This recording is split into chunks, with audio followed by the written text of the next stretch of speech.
is a production of DallasCowboys.com and the Dallas Cowboys Football Club. How about them Cowboys?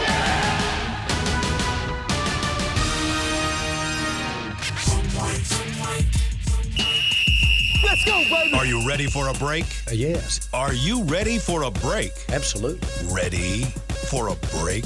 Yeah, and so much for that. It's time for The Break on DallasCowboys.com. We were on the break! With Nick Eatman, David Hellman, Ambar Garcia, and Derek Eagleton. It's Friday, August 2nd, 2019, Season 15, Episode number 19. Welcome to another edition of The Break. We are live from Oxnard, California, talking a little Cowboys football with you guys today. It is the Groundhog Day around here. Another day of practice this afternoon. Cowboys will take the field around 3:30 p.m. Pacific time. They have a walkthrough this morning. That is not available to the public, but if you're in the Oxnard area and want to come out and check out a practice, you can come out this afternoon, tomorrow afternoon, or Sunday, which is the day of the blue-white scrimmage. That'll start up around 3:30 Pacific as well. How's everybody feeling this morning? What it do, baby? Good day for you, Dave? Great. Always great. Good. I see you got your Mariners thing going. Oh, yeah, sorry. Yeah, feeling a little good about your team right now? No, they're terrible. Just representing. There you go. All right, let's talk a little Cowboys football, Nick. Let's start off first getting with some injuries. There are only, I don't know, it seems like there hasn't really been much in the way of injuries around here. Here we go. But there are three that are out there right now. Direct all your angry tweets to Derek. Yeah, because when it happens. Yeah, when it happens, it kind of pours, right? But you got Sean Lee with a sprained knee. You got Rico Gathers with an ankle injury. Lance Lenore with a knee injury. Talk me through the severity of Sean Lee's injury, because when we talked about it initially, it was kind of like, oh, it's just a precautionary thing. He's out for a day. He'll be fine. And now he's missed several practices. Where are we? Where are we with that, and what's the severity of the injury? It still could be, honestly. It's hard to read these things with Sean Lee because it's, a few years ago it's part of their plan to rest him anyway, and rightfully so with his injury history. I mean, it was, I think, last year where they didn't let him put pads on until we were about to leave California, or maybe even did they wait until we got back? It was he waited a long time before they finally let him go. So it's a minor MCL sprain. I know I saw a report yesterday that said it's more week to week than day to day. Jason Garrett said it's not something they're super concerned about, and it's probably a little bit of all of the above. It's not a super big deal, but it's also Sean Lee, who has an injury history, who's also 32 years old, and they don't want to push him and make it worse. So, I mean, yeah. Do I feel like I have the right read on that, Nick? I think so. I mean, they asked Jason about the surgery. It's like, will this be surgery? And he said, no, it won't be that. So just that right there just lets me know that, okay, it's not severe, but it's also not like he'll be out tomorrow, And yeah, he'll be back I mean, tomorrow. I wouldn't be surprised if he's out for the foreseeable future, maybe even until we get back from San Francisco. Who will practice first, Sean Lee or Byron Jones? Ooh. That's a good one. I'm going to say Is Sean. it that? I mean, no, I'm going to say that kind of time. I'm going to say Sean. But for exactly the reasons that he said, it's almost like they almost look for reasons to hold Sean out. I mean, he could not practice for the rest of the time we're in California, and I wouldn't, I'd just be like, okay, they just don't want him to get hurt, probably. Yeah. So, that's kind of my read on it. This Lance Lenore, another guy that's injured right now, and the first thing I thought about, and I know guys can't control injuries, and so I feel a little weird when we talk about it from this standpoint, but I think it's something that needs to be said, is and this is a guy right now that's fighting for a spot. I mean, you got these young guys like John V. Johnson and Jalen Guyton and Reggie Davis that are out here and performing pretty well. Those are the kind of guys that he has to be particularly concerned with when trying to make this team. How much does that hurt him and set him back by having to miss with injury? A lot, because if I had to rank all the players on the receiving core and their chances of making the 53-man roster, he would be last. Wow. Without last. The injury. Yeah. I mean, and that. And it's worse for him because he's been here, so he's had time to show right. you, That's a great and he point, hasn't. yeah. And that is probably why he's last. He's not like he's the worst of the receivers. Maybe he is, maybe he isn't. But I'm just saying. His chances, he's already been here. He's done all this. He can't really be on the practice squad anymore. He's got to be on the team, and I just don't see him. his chances of making the team are worse than any other receiver. Am I missing a guy? I mean, I think Reggie Davis is playing better than a lot of them. Reggie Davis is having a fantastic camp so far. He's jumped himself up into the – I mean, you just watch the one-on-one, just the orders of one-on-one. He's like fourth. That doesn't mean he's the fourth best. I just know that that's what he's doing, and, I think Devin Smith comes to mind. I mean – Lance can do a little bit more. He's got a special teams role. Devin Smith is a little more one-dimensional. But, I mean, we're splitting hairs. I definitely think Lance Lenoir he's down there, and if he can't practice, that's definitely not good for him. But Devin Smith, better chance to make and I said 53-man roster. I should be staying around because I think Devin Smith could make the practice squad. I don't think Lance Lenoir will be on the practice squad. Okay. Yeah. That's what I should have said. All right, yes. That hurt. I don't even know how long he's supposed to be out. Neither do I. I mean, the way Jason Garrett built all of these, they don't strike me as particularly, long-term. I found out about his injury like 6 minutes ago when you mentioned it. I really didn't even know he was banged up. And honestly, that was the when I noticed that he was on the injury report. My thought was, I really haven't noticed him out here, which is not a good thing. No. When you look at all these other young guys that you are noticing that are making plays, and you have to say, who's that number? Who's that again? And like his number's not the guy that's popping off the off the screen if you're watching it as a guy that's that's performing well. He did last year. Last year he really was making a difference. 2 years in a row, really. Yeah. Which is why Reggie Davis is off to an amazing start, but Lance Lenoir was off to an amazing start at one point too. We see it every year. Let's move on to a little bit of blanket coverage. I have a few statements here that I'm going to throw at you guys. You guys fill in the blanks. The first statement, based on what we've seen and heard, fullback Jameis Olawale may have an increased role in the offense. I blank that idea. Dave. I love that idea, probably because I wrote that story. Kind of had a feeling you were going to go that way, but, No, well, I mean, just if you're going to have the guy on the team, do something with him. And if you've watched OTAs and minicamp and out here, like it's very obvious that Kellen Moore likes 21 personnel, 2 backs and a tight end. Jameis Olawale has spent a lot of time on the field. They've thrown it to him a lot, a little more so at OTAs than out here. But he has been active, and I asked him, I was like, "You're doing a lot more," and he was like, "Yeah, that was something we talked about when I re-signed is having a bigger role, and that sounded exciting and blah blah blah blah blah." So I asked Jason Garrett about it, and he's like, "Well, We've always had a fullback."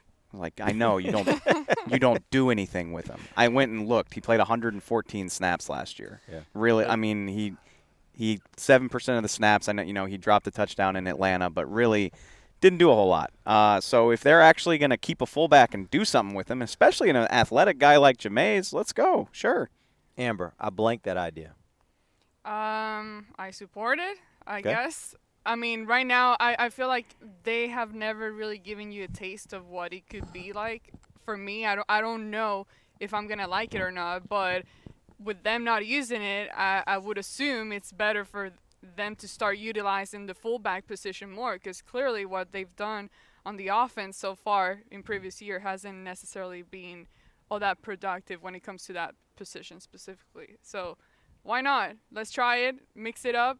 Utilize him, see how you can utilize other players, and see where that takes you. One of the things Dave pointed out in his article I thought was interesting was that 2016 he had a 75-yard touchdown. So the guy's got something. I mean, he's got some ability from the standpoint of being able to make some plays, make a big play. He's done it at least that time, right?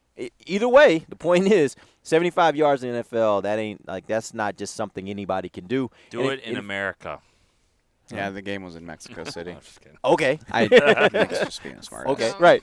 But the point is, I think that doesn't. When you think about a fullback, you don't think about a fullback going 75 yards on a touchdown, right? No. So I think that shows maybe there's a little bit more to him than your typical fullback. But I'm going to just speak for everybody that's pissed off right now listening. They're just remembering the fact that he clapped at the ball before it came to him in Indianapolis, and that's the thing. I mean, that was one of the worst looking plays you've seen. Dropped the touchdown in Indy, not Atlanta. Sorry, it was Beasley. Did I say Atlanta? No, I said Atlanta earlier. I mean, that one was really bad, and so I think he's got more skills than he showed there. I would imagine, but you'd hope so, yeah. You'd hope so, but yeah, I mean, I keep hearing that he would be a guy that they would put in there for short yardage situations if they needed to. Which I'd go with Zeke if he's there. They gave him $5 million. I mean, it's a 3-year deal, not like $5 million lump sum, but still, like it's a sizable contract for. And again, like if I was building a team, I probably wouldn't put a fullback on it, but I know they're going to.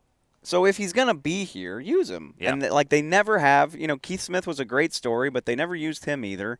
So, yeah, if he's going to be here, do something with him. The promising thing is that we're seeing Kellen Moore doing different things on the offense and moving guys and placing them in different positions and all over the thing. So I think that they will incorporate him more. I agree. And that's just another element to add to your offense. I think someone told me that all the people that weigh 220 and more, he's the fastest on the team. Of all those guys. I mean, maybe not Zeke, but those guys. I mean, none of the receivers. Jalen and but he's really fast for his size. Yeah. And that's what helps him on special teams. I know Keith Quinn loves him on special teams. The year he had the 75-yard touchdown, I think he caught 14 passes for the Raiders, which that yeah, That's it's like that. decent. will take 14 to 20. That I haven't sounds had a manageable. fullback catch that many since Moose, probably. Yeah. No, And I Richie don't- Anderson. True. Don't call him a fullback, but No, but he played fullback. He played. He was on the fullback, roster that's at right. fullback. He was. Yeah. And Bill used the heck out of him. Yeah. He's the best running back on that team, right? Probably. Okay. It's like saying who's the best I know, backup right? on this team, backup quarterback. All right. Oh, wow. We're going to get to that conversation. Okay, blanket coverage. Statement number 2, there's been some talk about turnovers, particularly INTs thrown by Dak in practice. If you had to use one word to describe Dak's throws throughout training camp, it would be Nick, blank. One word. Good. Right? I mean, yeah, he has interceptions, but he's got some touchdowns as well. And to his defense, not all of them were his fault. Right. So Yeah. Absolutely. Yeah. And that's why I wanted to get to this question, because I was actually being posed this by somebody on Twitter, and they were saying, man, we keep hearing about this. Is this something to be concerned about? And so I wanted to get your opinions. Is this something to be concerned about? It doesn't seem like it to me, but I wanted to get your opinions. No, he's been, 3 years is enough to kind of get a good read on certain aspects of his game. He's not been a guy that's thrown many interceptions at all. He takes care of the football, and this is the time where you're working some things out. Like Amber said, one of those was, Randall Cobb, I think, playing volleyball with him. So, and setting it up in the air like that. I mean, not all his fault, but there's been some that, he'd like to have back. But, again, that's what they're doing. They're learning the offense, learning the reads and stuff. I think when you get to the games, I don't think it'll be an issue. Amber. I'm not concerned at all. I think I've seen more good things from him so far than bad. So I really, really like his progress. It is noticeable. His precision has gotten better. Him moving around, just feeling more comfortable. You can tell that he's going back to regaining that confidence that we saw from him earlier on when he first got here. I think he lost that last year, but then now I feel that he's taking over this team again and feeling confident and comfortable and all of the above. Dave, in one word, Dak's throwing during camp is blank. Inconsistent. I'll be the bad guy. It's fine. I mean, anybody that knows me knows that I'm firmly pro Dak and I'm in favor of giving him a new contract. But he could be sharper, and he looked sharper in OTAs than he's looked so far. It doesn't concern me. I saw Todd Archer tweeted this morning. He's completed 36 of 51 in 11 on 11 and 7 on 7. That's 70%. So he's fine. Not a bad percentage. But at all. no, it's I'll take that. it's a fantastic percentage, and by and large, he's been good out here. He really has. But it sounds like a Skip Bayless hot take, but if you're gonna give him 30-something million, there's some throws out here that concern me. None more so than yesterday during compete period, which is one-on-one linebacker and a running back. Tony Pollard had Jalen Smith beaten by 5 yards. I'm not exaggerating. It was. He destroyed him. Destroyed him, Yeah. and Dak missed the throw. And that, come on, that you can't do Especially against air. that. Against air. That's my point. It's not a real game. It's not. You don't have DeMarcus Lawrence coming down on you. You just got to make an accurate throw in an easy situation. I don't think 70% is a good percentage. It's a great out here? percentage in the NFL for games, but without a pass rush, like you just said, I think it Yeah. needs to be a little bit higher than that. You always talk about, or we always see these guys that go to their workouts, their pro days and stuff, and they 100%, on air.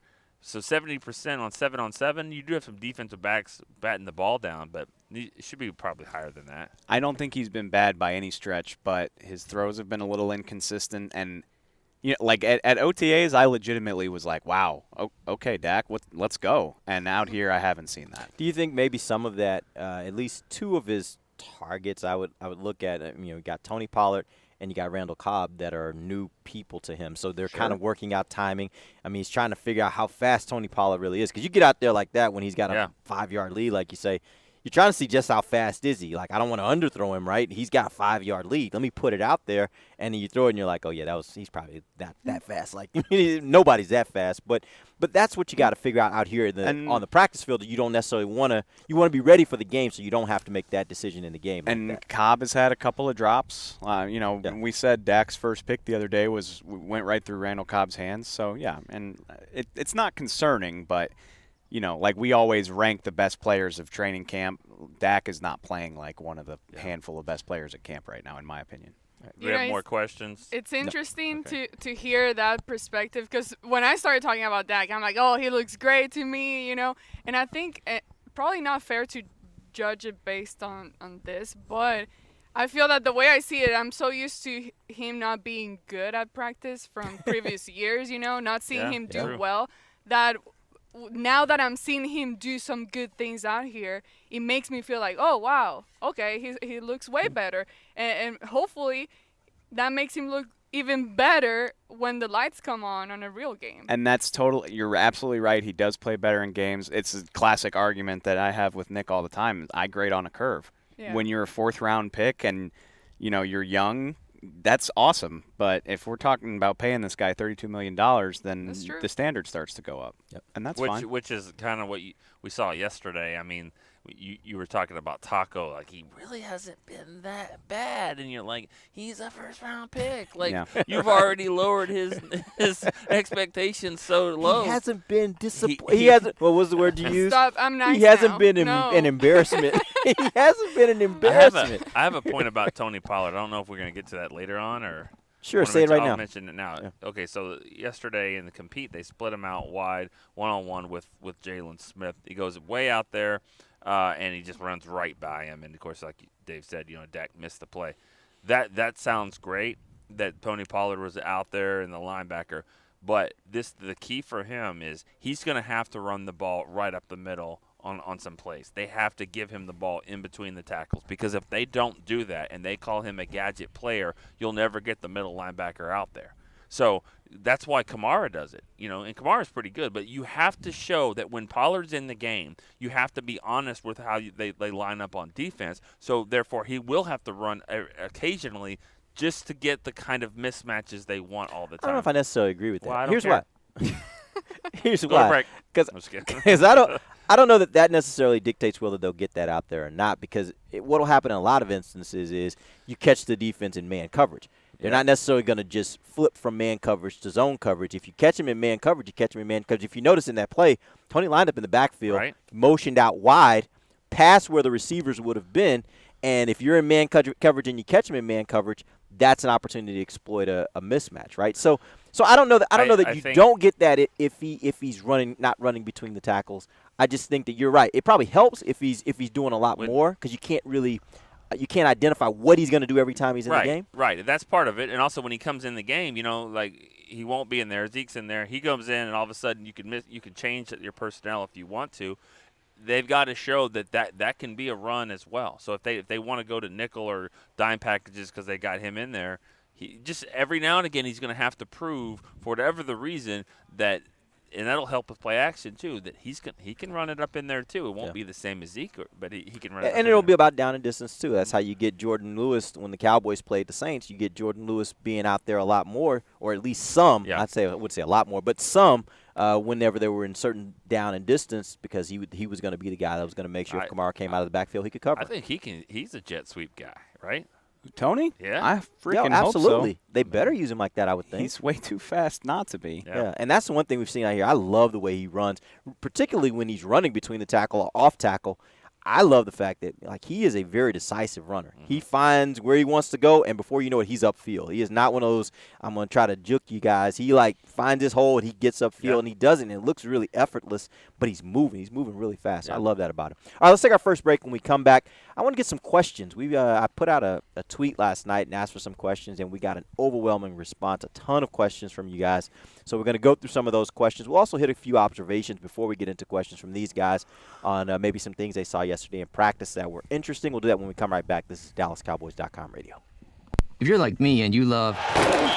if you have a thing, then cutting the cord is scary. But then I found out I could switch to DirecTV Now and still get the live sports I love. No satellite needed, no bulky hardware, no annual contract, just... Get the live sports you love. Try DirecTV Now for $10 a month for 3 months. Visit DirecTVNow.com. DirecTV Now. More for your thing. That's our thing. Use code REALDEAL. Limited time. Price for a little package. After 3 months, renews monthly at full price. Currently minimum $40 unless canceled. Prices may change. New subscribers only. Cancel anytime. Content varies by package and may be limited. Restrictions apply. Do you want the most interesting, up-to-the-minute Dallas Cowboys news straight from the Star in Frisco? How about exclusive and on command? That's right. News and nuggets you can't find anywhere else. With our exclusive Cowboys content on Alexa, you can have all the answers, secrets, stories, and more. What's Stephen Jones thinking during a game? What's Joe Looney's favorite pregame meal? We take your questions to Cowboys players and coaches, and you can hear the answers directly back to you. Just say, Alexa, open Dallas Cowboys. Star Sports Tours is the only official fan travel partner of the Dallas Cowboys, offering exclusive game weekend travel packages with sideline access and photo ops with current players, alumni, and cheerleaders. That's not all, though. You'll get to talk X's and O's with Senior Director of Player Personnel Will McClay, and of course with yours truly, me, Brian Broaddus. You can trust the official fan travel partner of the Dallas Cowboys, and with us, you'll travel like a pro. Visit cowboystravel.com to book your travel package today. While a player can look good on paper, it's when he's out on the field that you really find out what he's made of. That's why the Cowboys rely on more than just stats and scouting reports when building their team.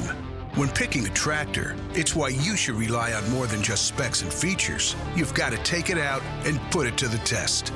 The Cowboys did when they named John Deere their official tractor. Experience one for yourself. Visit myjohndeeredealer.com/football. Back to the break.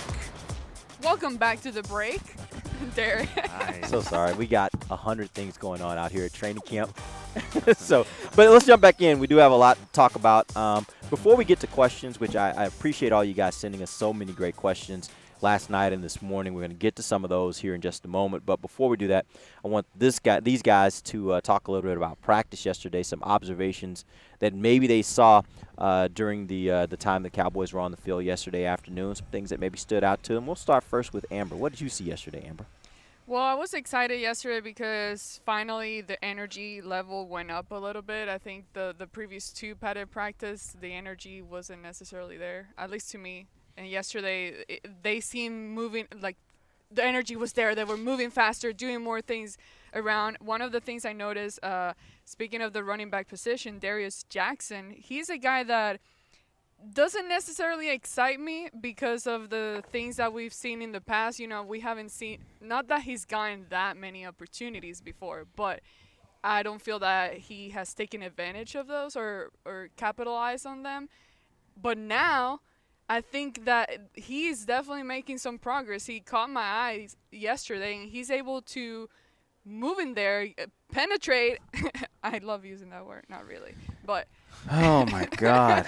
This football terms. Football is pull dirty. out of the nosedive. Okay. Football is like dirty. Really dirty. Okay, yeah. Go ahead. Okay, thank you. So he's able to get in there and move fast, cut fast, and I like the power and the burst that he has right now, and it's exciting to see that from a guy that, you know, hopefully, I don't know. We'll see what happens there at the running back position. Yeah. But he's a guy that stood out to me yesterday on the things that he was doing. Nick. My guy Jalen Jelks, I thought had a couple of nice plays in the one-on-one.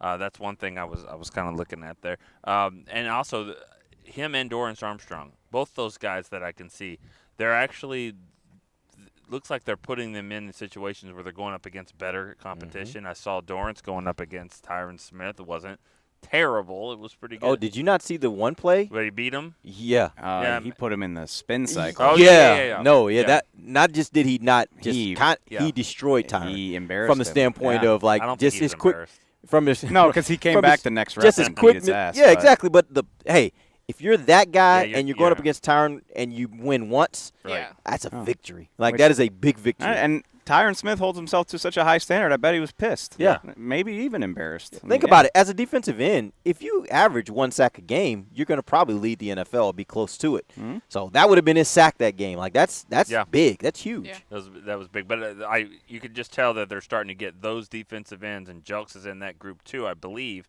Maybe not as high as Dorrance, but they're starting to get those guys in there a little bit more reps, and so it started out offensive line was really dominating that, and I think the defensive line is catching up a little bit and starting to be more competitive in those drills. Dave. I'm just going to sit over here and drive the Jordan Lewis hype train. Yeah. My man, Jay Lou, ate his Wheaties yesterday. He's killing people out there. He beat everybody in one-on-ones. He had 3 pass breakups. Yeah, Cedric Wilson had a completion on him down the field. Yeah. Cool story, bro. You did 6 moves. You did a hitch, then you went out, then you went up, then you went out, then you went up, and you finally caught the ball on J. Lou after 7 seconds, which would never happen. So you can have that. He's awesome.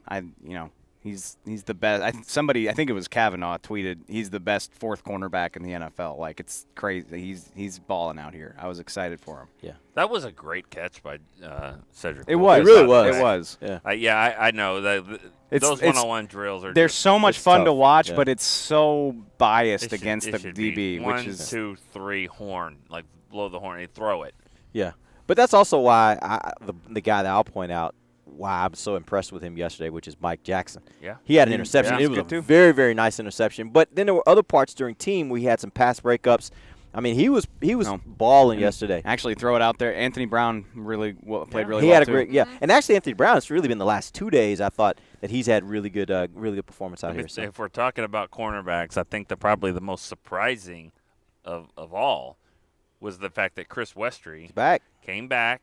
We had talked about this. We didn't know what the situation was, and it really looked like he was gone. Looked like he packed his bags and left, and maybe he did for a little bit, which wouldn't be the first time. Comes back. He's got some things in order. He had a good practice, actually, and maybe it was because we thought he wasn't going to play again, but he came back and actually showed those long arms he's got. He's 6'4", did a pretty nice job out there. So I think that was his best practice since that we've seen from him. Maybe we were just watching him more because we're like, oh, he's back, but he did pretty good. Yeah, when we talked yesterday about which position has been the better position, and we I think we all kind of agree. Well, it's definitely the offensive line. I don't know. Defensive backs, I think they're having a really, really solid camp. And that's the thing. You got to put it in context because defensive backs, they're not going to win every time, but you got to win sometime. And they are finding their fair share of wins against this receiver group. With 2 things going against them. Number 1, their best player's not with them. And right. 2, these drills are designed for the offense to make plays and make them look bad, and they're not. So that's really good.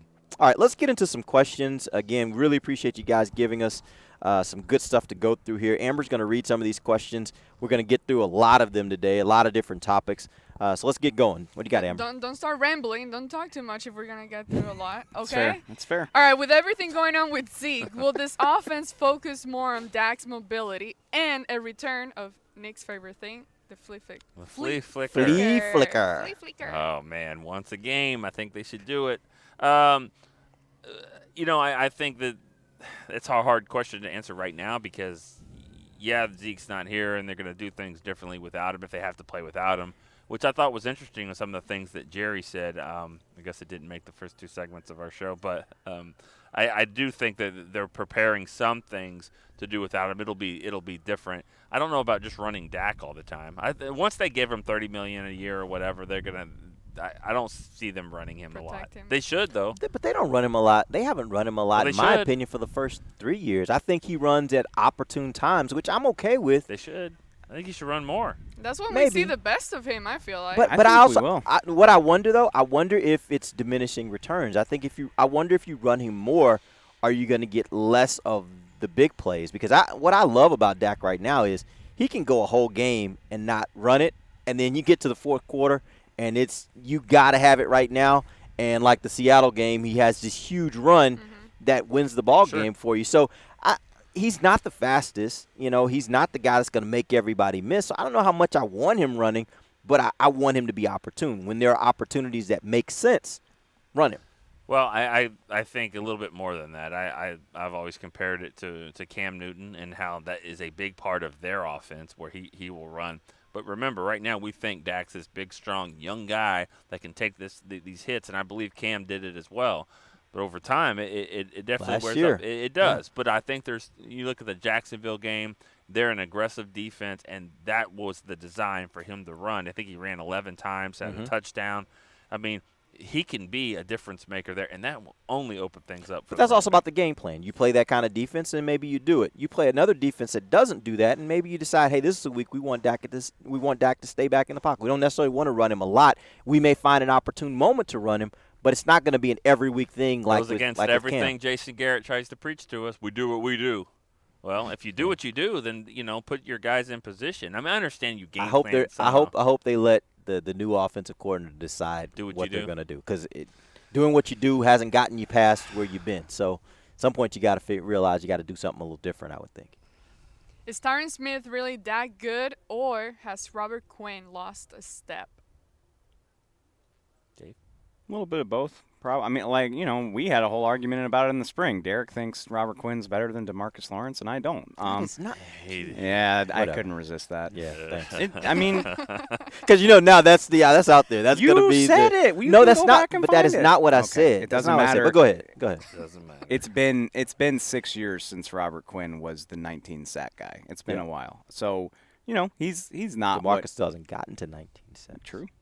He's not what he was. Okay. But a lot of guys have looked bad at the hands of Tyron Smith. Exactly. I'm not. Yeah, I don't think. Other than Dorrance is now the tyrant killer. One time so far. He's the tyrant killer now. Tyron Smith is that good. If I had to answer it succincly, I would say that. Like what we would say, Olivier Vernon had a couple of good plays against them in that Dolphins game a few years ago. It's like, he can handle Tyron. I mean, Tyron probably won 97% of those battles. That's the point. Like you're saying. But to my point, Quinn has done a couple of those as well. So Quinn, and they're not going to be all like Tyron Smith. So he can make 3 to 4 or 5 impact plays like that a game. With all due respect to Robert Quinn, it's a big name, but I wouldn't go into the season expecting him to be that guy from 2014. Right. Give me a number. What do you think as far as sacks realistic for Robert Quinn this year? Realistic and great, anywhere between 6 and 9. Okay, that's about where I am. Yeah, and I mean, if he hits double digits, then I'll see y'all in Miami for the Super Bowl probably. And assuming that Tank's going to be somewhere in that 10 to 12 range. Yeah. Well, yeah. If they both get to double digits, we're cooking with gas. That would be pretty fantastic. And then throw in 6 for Dorrance and. Damn, for Malik. 6. Okay. I'm going to have 70 sacks. It's going to be better than the 2015 Broncos. What about Taco? 2. Why did it get quiet? Like nobody had anything to say. Because you stopped laughing. Guess that's true. All right, beside the Super Bowl, how should people measure Kellen Moore's first year as an OC? How about – oh, sorry, go ahead. Do better in the red zone. That's where it gets tough. That's where you can kind of do all these other things, with the offensive line and your speed at receiver and all that. But it gets down in the red zone. That's where you really got to be able to scheme some things and figure out ways to beat that defense. And if he can do that, I think that's one good thing of like, hey, you know what? Their red zone efficiency is much better this year. That's one. I mean, if you're not saying like big picture or Super Bowl type stuff. If you can get better in the red zone, I don't want to oversimplify, but it really feels like you'd fix most of this team's ails if you were. I mean, I was going to say flirt with 30 points a game. I don't even need you to hit it, but 27, 28 with this flirt with 30 points a game. If you can reliably get to 27 or 28, you should win a lot of games. And that 22, they scored 22 points per game. That's butt in the NFL. That's so bad. Just get 5 or 6 points better, and all you have to do to hit that goal, I think, is be better in the red zone. Yeah. Will Blake Jarwin be the number 1 at tight end at any point during the season? Not unless Jason Witten gets hurt, which he never has before. At least not enough to take him out of the lineup. I'm going to go out on a limb and say yes. I just got a feeling that he's been looking good. He has looked really good. I think he's pretty athletic for a tight end. And personally, my own personal belief, just of what I've seen so far, I think he's the best tight end you got right now. That's just my opinion. Now, again, Really? some of this we're not seeing, and we won't see until we get into games with regards to how well he's blocking and that kind of stuff. But I don't think that at the point when Jason left the game, I don't think he was as good a blocker as he once was. I'm not certain that he's going to be, when it's all said and done, I'm not sure he's going to be your best option at tight end. I actually think Blake's becoming your best tight end on this team. And so I think at some point this year we may see a little bit of the changing of the guard. I still believe Jason Witten's going to be your starter every game at tight end. I just think there could be games that we start to see where Blake's going to be more involved and he's going to get more opportunities maybe than Jason. I got to watch it. I got to watch it happen with my own eyes. And I want to see him stop beating defensive backs and say in linebackers.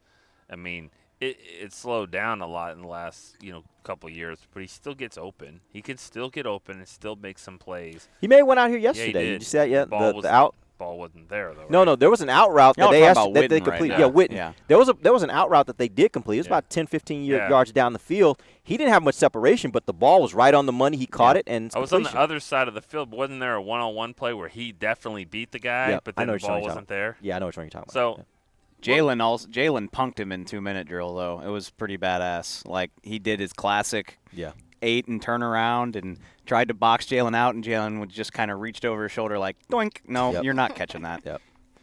He's so good. They got some good coverage linebackers. Yeah, they really do. I don't think he swiped because it was only second down, but maybe after they got him off the field. But that's also why I was so pleasantly surprised when he was up against Pollard and Pollard just ran right past him, because don't forget, Jalen can run. Like, for a linebacker, Jalen can run. Yeah. And Pollard just opened up on him. He took off down the field, and it was just he just separated. But think about it. All the middle linebackers in the NFL, and they all were run. He's number one, don't you think? Jalen? Yeah. Probably. He's got to be up there. I don't know. So yeah. That's Those Atlanta linebackers are pretty fast. Right, but that's kind of to my point from earlier. If Kellen Moore's schemes can get Tony Pollard out here and the linebacker goes with him, that's a problem, and that won't happen very often. And what'll happen is there'll be some changes. Safety will come out, corner will come out, but that will change what they're trying to do. But what you also have to remember is, okay, let's assume that safety or corner goes out. What happens with the other responsibility that safety or corner had before? Did he have Amari? That's did what he have I mean. Cooper? Okay, We're saying the same thing. All right, good, perfect. They can't help themselves sometimes. All right, go ahead. Watch Are this. you guys done? Watch this. Yeah. Go. All right, thank you. Do you guys expect to see a major trade happening before the season starts? No. Keep going. If that's what we want to do, all right. that's our game now. Okay. We've talked about Awuzie in the past. Has he met the expectations? And is his arrow still heading north? How is he looking so far? No. C. Yes. Pretty good. No, he hasn't met expectations. Yes, his arrow's going up, and he's looking pretty good out What's the expectation? I mean, make the Pro Bowl. Okay, I mean, I don't know. You're a high second-round pick. Second-round picks are tricky with the expectations. But he's not a high second-round pick. Well, you're right. He was late a second-round pick. That's right. And I think his first year was not. It was okay, and then he came in at the end. He's right where I think is a reasonable expectation. I mean, he's an every-game starter. It'd be great if he could get picks in a stadium other than MetLife in a week other than 17. But,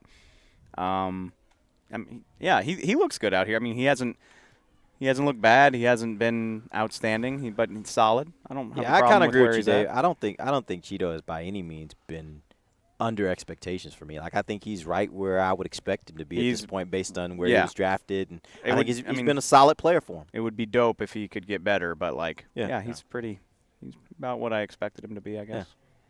How much can Kellen Moore's movement-based offense help prepare the defense for teams like the Rams? Good question. That is a good question. You would hope a lot. Yeah.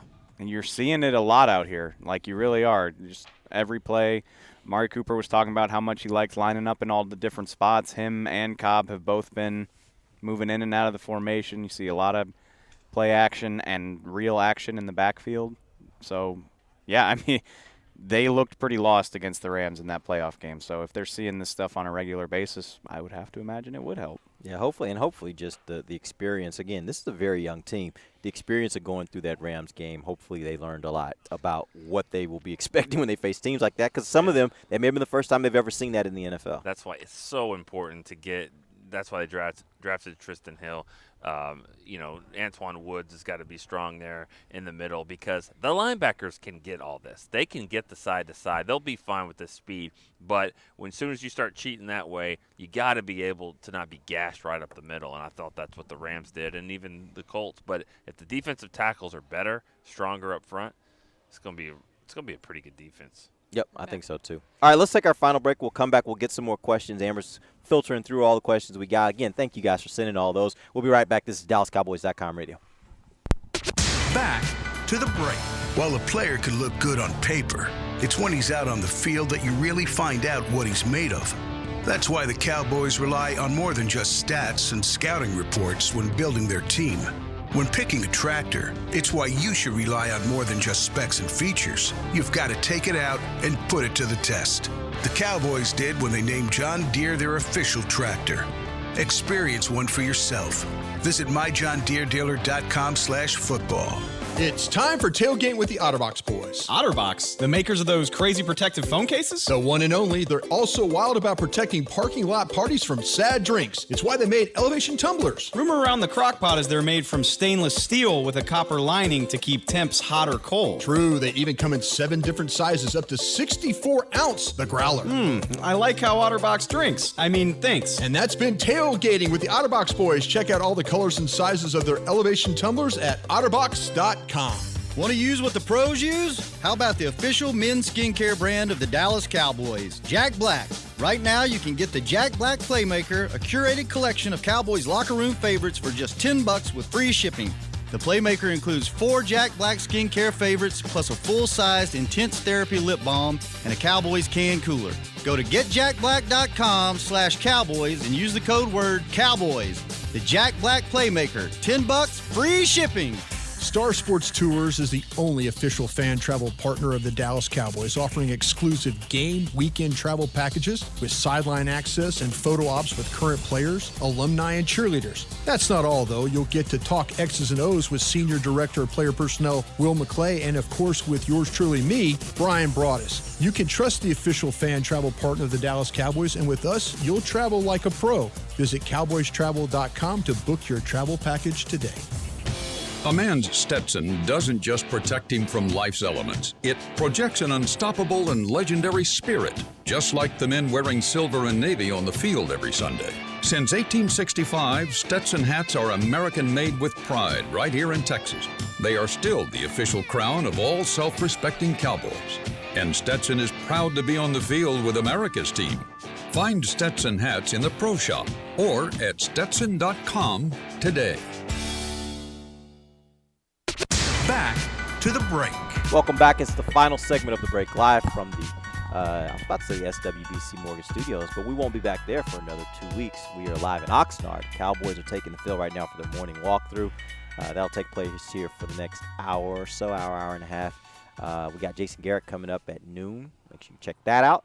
And then we got practice at 3:30. So wish we'd been having that Jalen debate about 5 minutes later, so we could have asked ask Leighton about it while he runs through. Yeah, it didn't seem like he was in real chatty mode. No, you're right. As Garrett's like, 1 minute, guys, 1 minute. That would have been interesting to say, hey, we need you for a sec. Yeah, 55, get over here. All right. Let's get back to some questions. What do we have, Amber? All right. Is there any position that you feel will have a drop-off from last year once the season gets started? I can probably think of a few. All right. I mean, give us a few.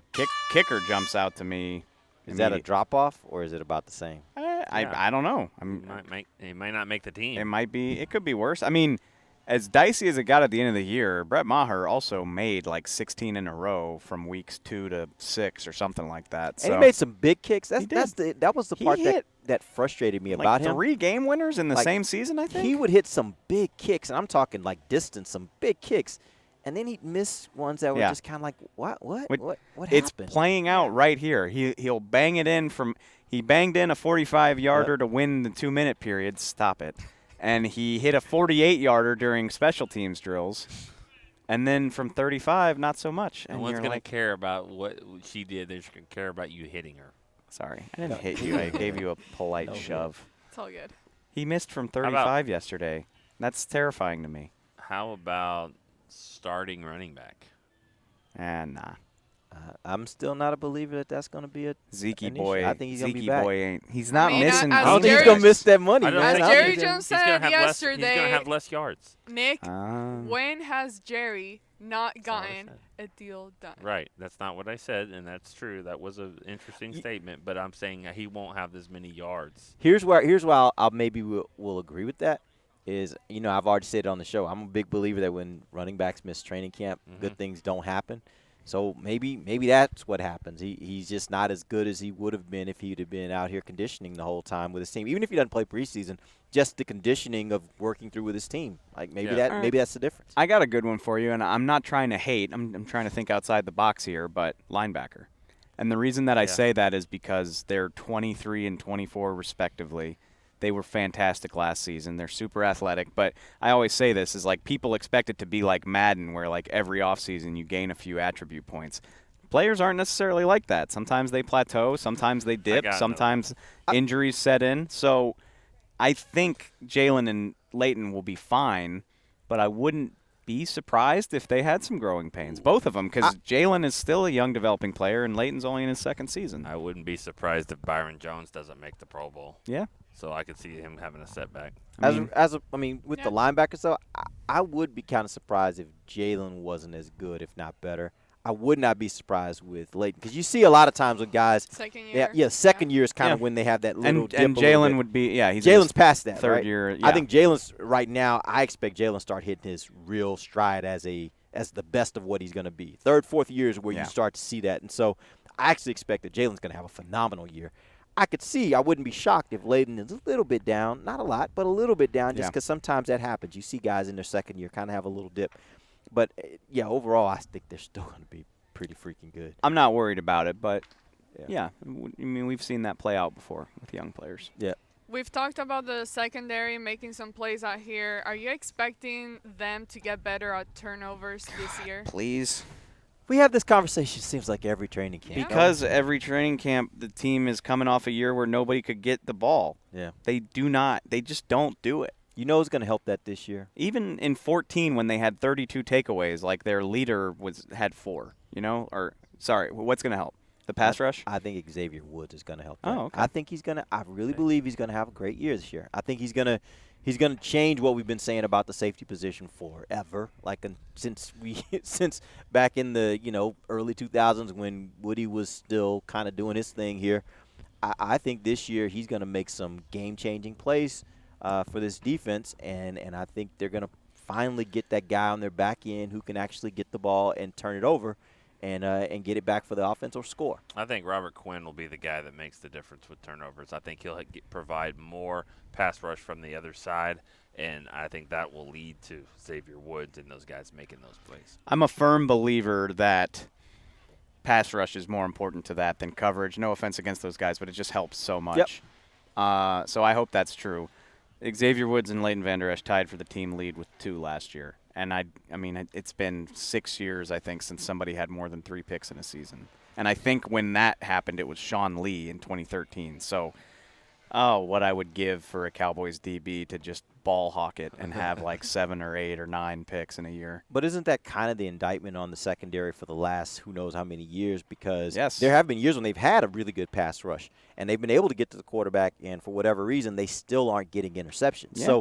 So even with that being said, and I agree with you, I think it starts up front, but for whatever reason, they're still not getting their hands on the ball and turning it over. Xavier Woods seems to have the instincts to maybe change that. And credit to Jeff Heath. The best thing you can say about him is that he just knows how to be around the ball. Right. So he had a pick earlier. It was vintage Jeff Heath. It was just being in the right place at the right time and making the play. You got to make it once it's presented to you too. Yep. Amber? I'm checking where Garrett is because this is a Garrett question. Just don't making worry sure about he's it. not listening. Don't worry about it. He loves you, so you're good. What would it take for Garrett to come back next year? Win the NFC Championship, the Super Bowl? Because clearly it wouldn't go past them losing a divisional round again. I personally believe if he gets to the championship game and the team is playing well, I think he's safe. I think that gets. That's you say that like it's like this very easily attainable goal. No. I didn't mean to do that because that's not been the easily attainable goal around here. But the way she said it, she kind of threw those two things out there. Yeah. As the championship game, Which the Super Bowl. tier I don't is think the Super Bowl is necessarily the standard to keep his job. I think if he gets to the championship game and they play well, they lose, I think he probably still keeps his job. But I think anything less than that, I have a hard time believing it. I don't know. It's about.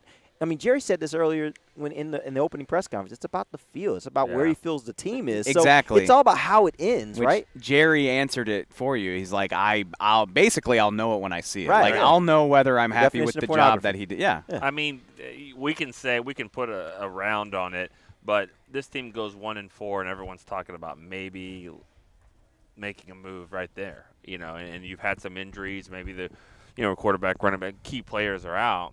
All of a sudden you kind of rally and you get to 10-6 and you sneak into the playoffs and then win a game on the road and lose in the divisional round again. I don't think you're looking at it and going, all right, this is bad, Or what if you go, instead of 10-6, what if you go 12-4?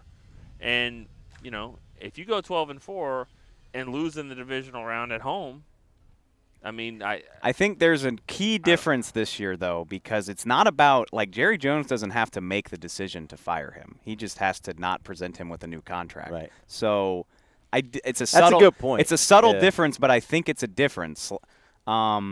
So if they go 12-4 and lose their first game, I have a hard time believing he would Let me ask you a re-sign question. him to a new deal. It is a feel. Do you guys see a scenario? I know this is going to be a little bit far-fetched, but do you see a scenario Nothing's where far-fetched with we this get team. to the end of this season, the Cowboys are pretty successful, right? Let's say they get to the Super Bowl. Let's say they get to the championship game, and Jason decides, I don't really want to be here anymore. And Jason is the one that decides to leave and go somewhere else. Because that is – nobody ever talks about that side of it, but that's the flip side of not signing a guy before you get to the end of his contract. Yeah. He's free to walk. And if he has another opportunity, could you guys see a scenario where he says, I'm good. I want to go somewhere else and do something else? I don't know this rule. You have to grant people a chance to go interview for a head coaching position. What if it's your head coach? What if it's the head coach? I assume that's not the same, but I could be wrong. Yeah. I don't know how the rule is. I'm the head coach of the team. I could go interview with this team to be the head coach. It sucks because if he's really successful, there may be other teams out there that are willing to pay him more money than maybe Jerry's willing to pay him, right? So he's a free agent at that point, right? It sucks because Jason Garrett is such an impossible guy to know. I never covered Parcells, but I imagine you kind of learned a lot about his personality away from the cameras. I think you did. Yeah. Garrett is Garrett all the time. We get the same guy that you get, more or less. I know he was different on All or Nothing. We don't get that guy. So I don't really have a great grasp on what makes him tick, but I think he's so formed by those 90s Cowboys and being on those teams and the greatness of the triplets and all that and the prestige of the Cowboys, and I just think that means a lot to him. But he ended as a member of the New York Giants. That's because he all players make concessions as they get older. I get that, but I also think he's from that part of the country. I think there are things that to me nobody ever talks about. But when a coach becomes a free agent, I think that's part of why coaches, if you want the coach, he gets locked up the year before that.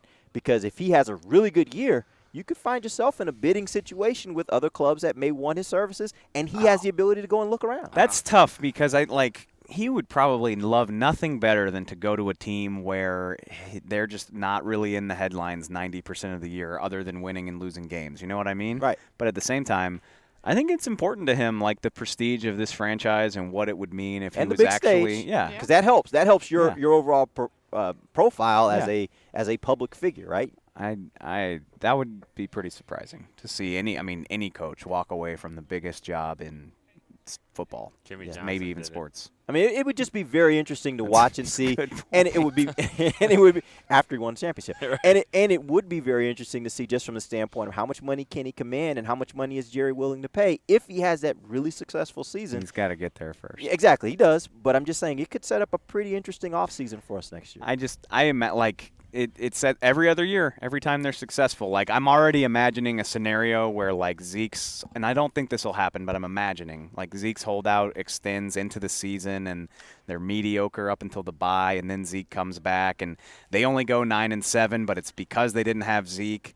And then they make the playoffs, and it's like, well, we got to bring him back because this is he has this reason why it wasn't better, because that's what we've seen for 3 or 4 years. So I wouldn't be surprised by anything. That's just my default attitude about the Cowboys. Nothing surprises me. It can't, because it'll happen. Right. All right.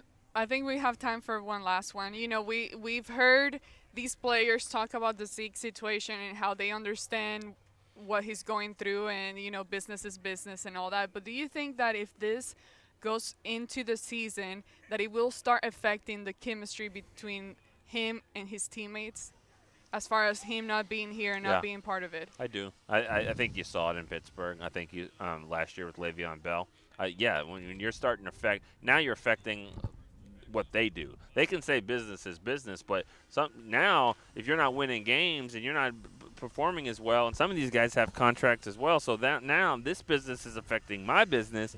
I think it'd be hard not to, you know, especially when you know that, you know, that I bet you Charles Haley. Well, I would say Charles Haley wasn't commenting much at training camp. Who knows what he was doing? But I guarantee when they went 0-2, when they went 0-2 without Emmett, the defensive end now threw his helmet through the wall at in the locker room and said, "We can't win with an effing rookie."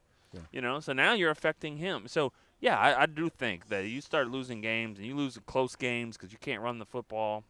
Yeah, I definitely think it'll be tough. I don't know if it would be as publicly obvious as it was in Pittsburgh. Like, I have a hard time imagining Zeke's teammates pilfering his locker. Remember, like, when all those dudes went through Bell's locker, like, thanks for the cleats, bro. I can't see that.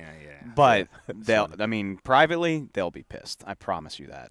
What I don't know. They are right now. I think you do? private. Yeah, I do. I don't. I do. Well, I do. I think there are some that are, you know, because Super Bowl. Now you got this guy that's not here, and, you know, I mean, you could make the argument that there's other guys that are, you know, the other players on this team are actually have more reasons to hold out than him, you know. But it's just so early, though. I think they're just like us, where they're like, all right, like, handle your stuff. We got a long way till we need you anyway. Right. But the closer it gets, but you get to game day. Oh, you get to game day and he's not there. I agree with you guys that I think everybody starts kind of looking around like, man, when you coming? Like, this is game time. So it's now. not necessarily something, you know, they keep talking about, oh, you can just plug him in at any time and it'll be fine. No, yes, I think he can perform no, you play. can. I think you can. I think you can plug him in. Yeah. But as far as everything else, you know, it's not as easy as it sounds when you start